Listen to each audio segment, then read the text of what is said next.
मी अक्षय पुन्हा एकदा माझ्या नवीन ब्लॉगमध्ये तुम्हा सगळ्यांचं स्वागत करते।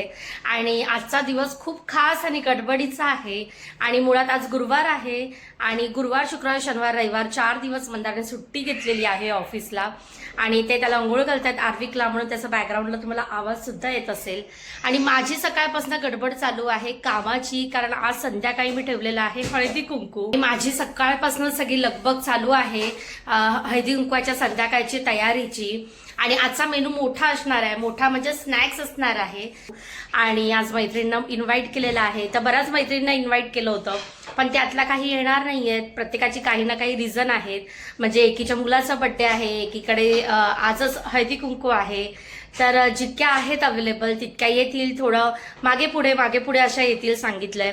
गेल्या वेळेचं दुबईचं हळदी कुंकू सुद्धा खूप छान झालं होतं, सर्व मैत्रिणी एकत्र आल्या होत्या, मस्त उखाणे घेतले होते। आर्विकचं पहिलं बोरनाण केलं होतं मी गेल्या वर्षी, कारण आधीची सगळी वर्ष लॉकडाऊन मध्ये गेली होती, त्यामुळे गेल्या वर्षी हे पहिलं वर्ष होतं त्याचं बोरनांचं। आणि या वर्षी सुद्धा मी आता त्याचं बोरनाण करणार आहे, तर त्या लहान मुलं सुद्धा येतील सोबत। तर इथे दीदी क्लिनिंग करते आणि आज जे जे बनवायचे मेनू मध्ये त्याची थोडीशी तयारी काल करून ठेवलेली आहे। तर त्यामध्ये सगळ्यात पहिल्यांदा गुलाबजाम काल करून ठेवले। माझी काय काय तयारी चालू आहे ते सांगते। तर इथे मी रवा भाजते, तर हा अर्धा किलो रवा आहे टाकलेला, तो मी आधी व्यवस्थित भाजून घेते कारण उपमा बनवणार आहे। इथे मी 1.5 लिटर दूध उकळवून घेतलेलं आहे। तर उपमा, मसाले दूध, गुलाबजाम, त्यासोबत व्हाईट ढोकळा आणि येल्लो ढोकळा सुद्धा बनवणार आहे। दुधाचा मसाला सुद्धा मी काल करून ठेवलेला आहे, ते इथे ही पावडर करून ठेवली आहे ड्रायफ्रुट्सची, थोडं केसर वगैरे मस्त घालून असं सर्व ग्राइंड करून ठेवलेलं आहे। प्लस आता थोडं केसर घालणार आहे आणि चॉप काही ड्रायफ्रुट्स ठेवलेले आहेत सर्व करून, आणि केसर इलायची सिरप वगैरे असं। तर ऑलरेडी साखर घालून आहे ना मी बॉईल करून घेतलेलं आहे दूध, आणि ना इथे मस्त असा रवा आहे ना भाजून घेते खरपूस, आणि त्यानंतर मग उपमा करणार आहे।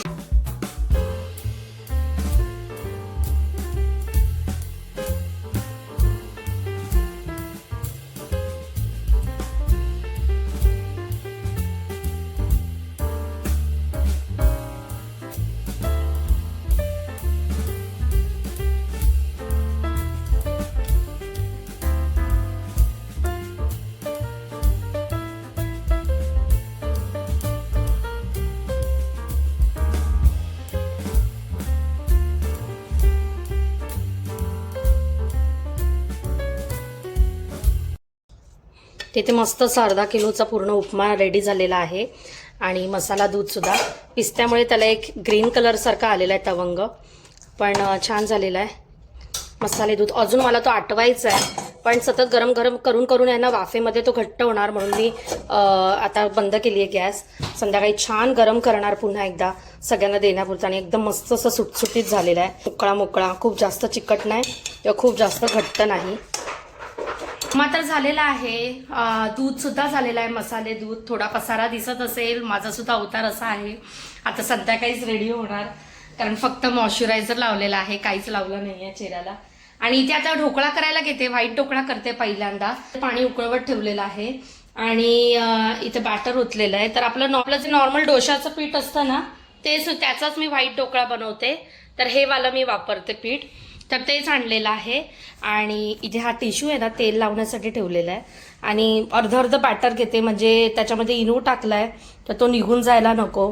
आणि प्रत्येक व्हाईट ढोकळ्याची प्लेट स्टीम करायला ठेवण्याआधी त्यावर मी लाल तिखट मसाला, काळी मिरी पावडर आणि जिरा पावडर स्प्रिंकल करते। आणि आज मी बनवते 1 kg बॅटरचं व्हाईट ढोकळा आणि ½ kg बॅटरचा येल्लो ढोकळा।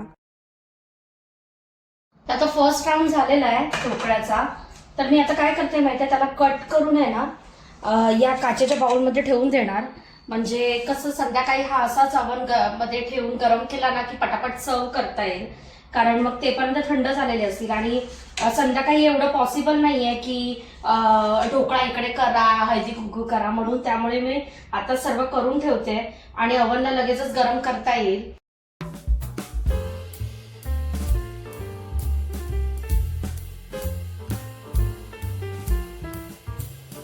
आता हा पहिला राऊंड झालाय, बाकीचं सर्व बॅटर ह्याच्यात घातलेलं आहे आणि आता पुन्हा मग त्याच्यामध्ये इनो वगैरे टाकून सेकंड राऊंड आता लावते। थंड होऊ दिले ढोकळे, म्हणजे कसे व्यवस्थित निघतात, एकदम क्लीन निघतात। तर मी काय करते माहितीये, हा चिमटा असतो ना आपला, त्याने आहे ना असं घेऊन अशी लाईन मधला एक कुठला तरी पहिल्यांदा काढायचा. आणि आता सगळे ना व्हाईट ढोकळा एका साईडला ठेवते आणि खमण एका बाजूला ठेवणार, म्हणजे सर्व करताना ना बरं पडणार ना. कसं झालंय बाबू? छान आहे. आवडला? Don't sit. बसू नको खाली उतर आली. काय वरती नाही बसायचं, तुला सांगितलं. नंतर बसायचं नाही, कधीच नाही बसायचं. उद्या बसायचं. कधीच नाही बसायचं. It's not place to sit. माझे पाय दुखले. मग खाली बस टेबलवर. काम सकाळी मी 9 वाजता स्टार्ट केलेलं आहे कामाला, 8:30-9ला, आणि आता 4 वाजलेले आहेत. तर आता व्हाईट ढोकळा झालेला आहे बनवून. आता येल्लो म्हणजेच खमण ढोकळा बनवते. तर इथे आता फोडणी तयार केलेली आहे. पहिला राऊंड झालेला आहे. खमण ढोकळ्यासाठी मी एकत्रच इथे फोडणी तयार करून घेतलेली आहे. तेलामध्ये मोहरी आणि मिरचीची फोडणी दिली, त्यामध्ये साखर घालून पाणी घातलंय, जे आता खमण ढोकळ्याच्या प्रत्येक ट्रेवरती स्प्रेड करणार, आणि सर्वात शेवटी कोथिंबीर. तर चला आता शेवटच्या 2 राऊंडमध्ये माझा हा सुद्धा ढोकळा तयार होऊन जाईल. एका साईडला पूर्ण व्हाईट ठेवलेले आहेत आणि एका साईडला पूर्ण खमण ढोकळा ठेवते, आणि हे सुद्धा मी असेच काढते, म्हणजे ना तुटत सुद्धा नाहीत आणि व्यवस्थित निघतात. तर मी नेहमी ही ट्रिक वापरते. ना सगळी तयारी करून ठेवते. तर इथे हळदी कुंकू, अत्तर असं सर्व ठेवलेलं आहे. या डिझायनर प्लेट घेतलेल्या आहेत मी, म्हणजे असं सर्व ठेवण्यासाठी, गुलाब वगैरे. आणि इथे बोरनानाचं सुद्धा चॉकलेट, बोरं सगळी तयार ठेवलेत. लागणाऱ्या वस्तू, कुरमुरे वगैरे सर्व डिस्पोजेबल काढून ठेवलेलं आहे. आणि पसारा आहे आता. आणि डेकोरेशन दाखवते सध्या. तर हे असं डेकोरेशन केलेलं आहे. चाललं होतं की या खिडकीला करायचं, पण आहे ना मागचं सगळं दिसत राहतं, त्यामुळे मग इथे केलं. तर ह्या फ्रेमलाच वापरून एक अशी वेल लावलेली आहे. आणि हे आम्ही पतंगी सगळ्या घरी बनवल्या परवा रात्री बसून, तेव्हा मी 1-2 तासामध्ये झाल्या त्या. आणि नॉर्मलच केलेलं आहे. आणि हे ॲक्रेलिकची जी डिझाईन होती ती सुद्धा इथे लावलेली आहे रांगोळीची. आणि इथे 2 अशा टीव्हीवरती काईट लावलेल्या आहेत, आणि इथे फ्रंटला. आणि साफसफाई तर काल आज पूर्ण दिवस झालेली आहे. तर अजून सगळं नीटनेटकं करायचं आहे. आणि बराच पसार आहे, तो आवरून मला तर रांगोळी काढायची आहे, मग फ्रेश व्हायचंय पुन्हा, आणि मग रेडी व्हायचंय. मग संध्याकाळी भेटेन तुम्हाला. तर आता संध्याकाळी व्लॉगला कंटिन्यू करते. आणि मी ही साडी नेसलेली आहे, नंतर माझा लुक दाखवतेच मी, कोणती साडी आणि कशी तयार झाली. खूप घाई. आणि आता सगळं रेडी आहे. काय काय तयारी केली ते दाखवते. दुपारी तर दाखवलंच होतं. इथे हा उपमा तयार आहे. स्लो गॅसवर मी आता तयारच ठेवणार आहे. इथे मसाला दूध रेडी आहे. एवढे गुलाबजाम केलेले आहेत. 70 गुलाबजाम मी केले होते. 70 ते 71 झाले होते. चटणी आहे. इथे अवनमध्ये हा पूर्ण बाउल भरून एवढा ढोकळा आहे, व्हाईट अँड येल्लो. आणि माझं बोरनान इकडे असं तयार झालंय. कच्चा आहे. आज काय आहे तुझं? मिट्टू गोरनान आहे. दरवर्षीप्रमाणे पहिलं वाण हे देवापुढे ठेवलेलं आहे.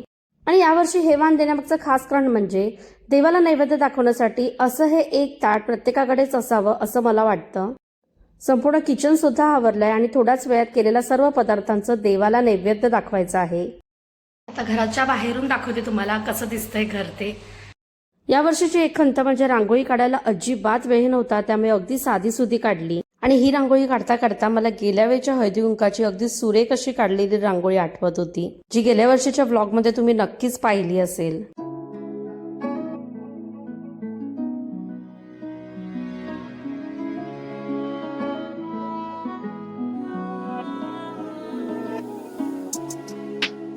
इथे आर्विकसाठी ओवाळणीचं ताट तयार केलेलं आहे, ज्यामधले हलव्याचे दागिने हे गेल्या वर्षी मी त्याच्यासाठी बनवलेले होते, जे मेल्ट न होता जसेच्या तसे राहावे यासाठी मी डब्यामध्ये फ्रीजमध्ये ठेवलेले होते. आणि तुम्ही बघू शकता ते जसेच्या तसे राहिलेले आहेत. तर तुम्ही सुद्धा तुमच्या मुलांचे हलव्याचे दागिने पुढच्या वर्षी वापरण्यासाठी तसेच ठेवू शकता. इथे मागे असे सेंटेड दिवे लावलेले आहेत आणि इथे सुद्धा तर असं घर दिसतंय. आणि इथे पिल्लू आहे, मस्ती करतोय.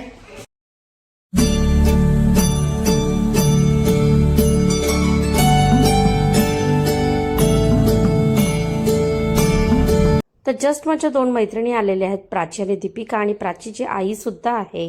आणखीन 3 मैत्रिणी आज काही कारणामुळे येऊ शकल्या नाहीयेत, पण आता बाकीच्या राहिलेल्या 3 मैत्रिणी मागे पुढे येतीलच.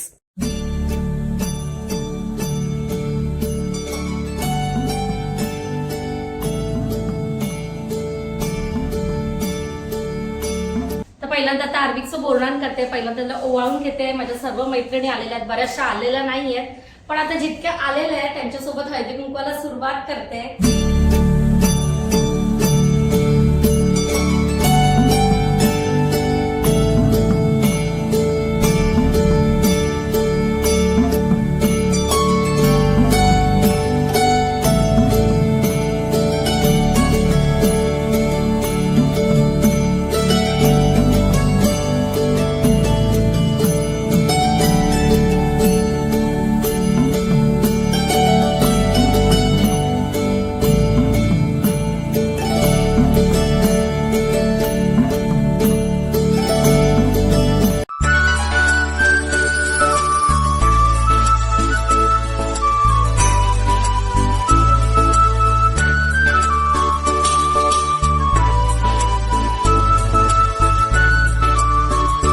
आर्विकचं बोरणान झाल्यानंतर माझ्या मैत्रिणींना मी ते हळदी कुंकू द्यायला सुरुवात केलेली आहे. जितकी मी हळदी कुंकवाची आतुरतेने वाट पाहत असते तितकीच आर्विक बोरणानाची. आणि मुळात बोरणान हे मुलांसाठी चांगलंच, कारण ते त्यांच्या आरोग्याशी निगडीत असतं.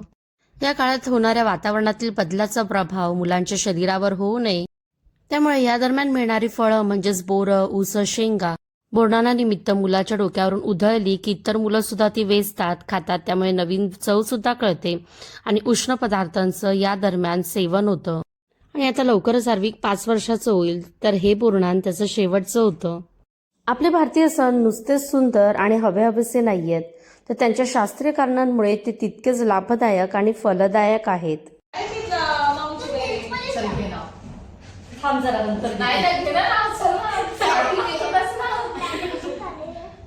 हळदी कुंकवाच्या निमित्ताने दरवेळेला अत्तराचा सुगंध, मंदार आणि माझे जन्मजन्मीचे दृढ बंध. संक्रांतीला वाटतात हळदी कुंकवाचं वाण आणि विजयरावांमुळे सौभाग्याचा मान. शाळांना ताजमहल बांधताना कामगार होते कुशल आणि सुशिवरावांचं नाव घेते. अक्षयाच्या हळदी कुंकवाला स्पेशल.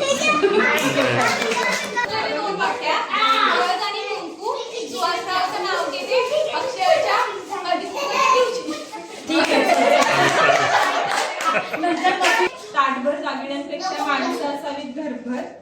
सौरभरावांचं नाव घेते, आशीर्वाद द्यावा जन्मभर. Very good. बोरणान आणि हळदी कुंकू झाल्यानंतर आता मी आलेली आहे किचनमध्ये. आता प्लेट्स रेडी करतोय आणि सर्व सर्व करण्यासाठी माझ्यासोबत माझ्या मैत्रिणी सुद्धा मला मदत करतायत. आणि हळदी कुंकू माझं असलं तरी सुद्धा मंदारने ना आज त्यांच्या सुट्ट्या होत्या त्या घेतल्या आणि दिवसभर मला इतर छोट्या मोठ्या गोष्टी आवरण्यात बरीच मदत केली. आणि आजच्या हळदी कुंकवासाठी तयार केलेले हे सर्व मेनू कसे दिसत आहेत ते नक्की सांगा. आणि एक मैत्रीण यायची बाकी होती, ती सुद्धा आता आलेली आहे. ही माझी नवीन मैत्रीण झालेली आहे अश्विनी म्हात्रे. दीपिकाच्या घरी हळदी कुंकवाला माझी भेट झाली आहे, तर म्हटलं मग तिला सुद्धा मी बोलवलं.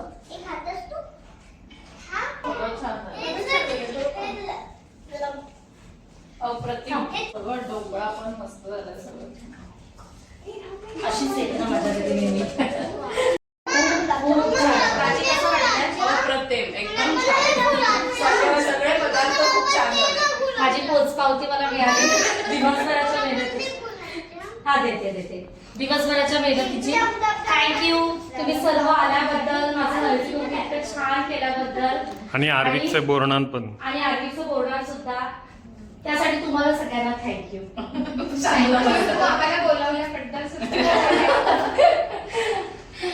आणि तो सर्वात शेवटी वेळ आहे ते म्हणजे मसाला दुधाची. आजचं आर्विकचं बोरणान आणि माझं हळदी कुंकू छान झालं याचा आनंद तर आहेच, पण त्याशिवाय मी केलेले सर्व पदार्थ सर्वांना खूप आवडले. त्याशिवाय ते मी घरी सर्वांना पार्सल सुद्धा दिले. अगदी लहान पिलांनी सुद्धा मस्त आवडीने खाल्लं, त्यामुळे आणखीच भारी वाटलं. तर असं होतं अबुधाबीच्या या घरातलं या वर्षीचं बोरणान आणि हळदी कुंकू. तर व्हिडिओ कसा वाटला कमेंटद्वारे कळवायला विसरू नका. लाईक, शेअर, सबस्क्राईब करा. पुन्हा भेटू नवीन व्लॉगमध्ये. तेपर्यंत सर्वांनी आपली काळजी घ्या. बाय.